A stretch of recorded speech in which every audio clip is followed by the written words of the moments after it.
this morning with Chris Connolly. We're going back in black with the frontman of the legendary hard rock band acdc. Brian Johnson has written a new memoir, The Lives of Brian.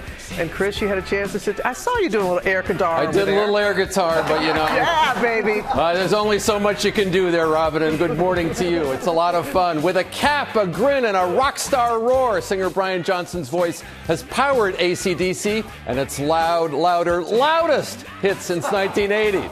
You know the songs, but you might not know his story. His new memoir looks to change all that. So at his Florida home, we talked about his miraculous rise and the moment he nearly lost it all.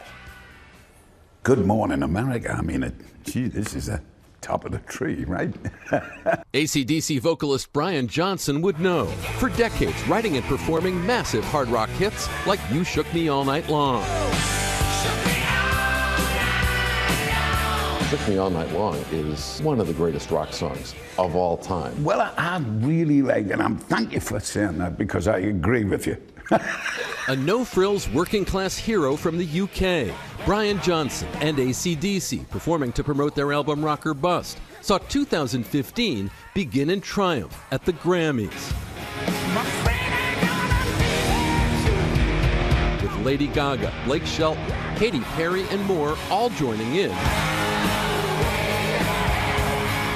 But later that year, Brian Johnson would know a hell of his very own. Because as he reveals in his candid and engaging new memoir, The Lives of Brian, Johnson came off a rainy stage in Edmonton and wound up unable to hear. There was no tune to the guitars. It was horrible. You're the lead singer of one of the biggest bands in the world, and you can't hear. It was bad. I got a temporary full deafness, which I wouldn't recommend to anybody.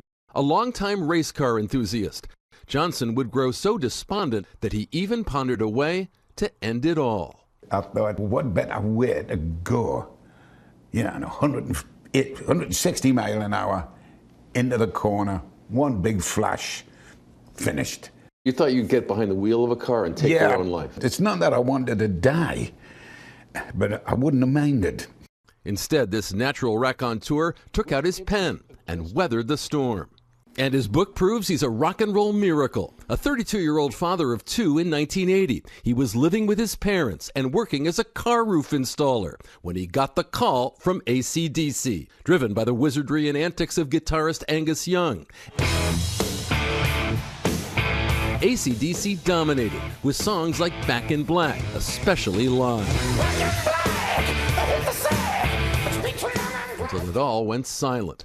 But then Johnson found a way to hear again. He says thanks to a Tennessee-based audio maverick named Stephen Ambrose. He said, I've invented these. He said, put them in your ear. I went, oh, God, I can hear everything. Later, Brian became an investor. And when he took the stage for the Taylor Hawkins tribute show, he felt the love once more.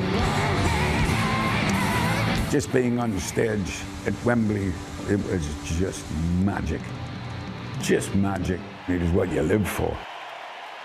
Unforgettable voice. As for the future of AC/DC, sounds like that's TBD, according to Brian. The band did spend a few weeks a while back rehearsing for a possible tour that was iced by the pandemic. A lot of fans would love to get on that highway to hell once more. The Lives of Brian hits bookstores today, guys. Thank you, Chris. You sold that, Chris. You sure did. Well, hey there, GMA fans. Robin Roberts here. Thanks for checking out our YouTube channel. Lots of great stuff here. So go on, click the subscribe button right over here to get more of awesome videos and content from GMA every day, anytime. We thank you for watching, and we'll see you in the morning on GMA.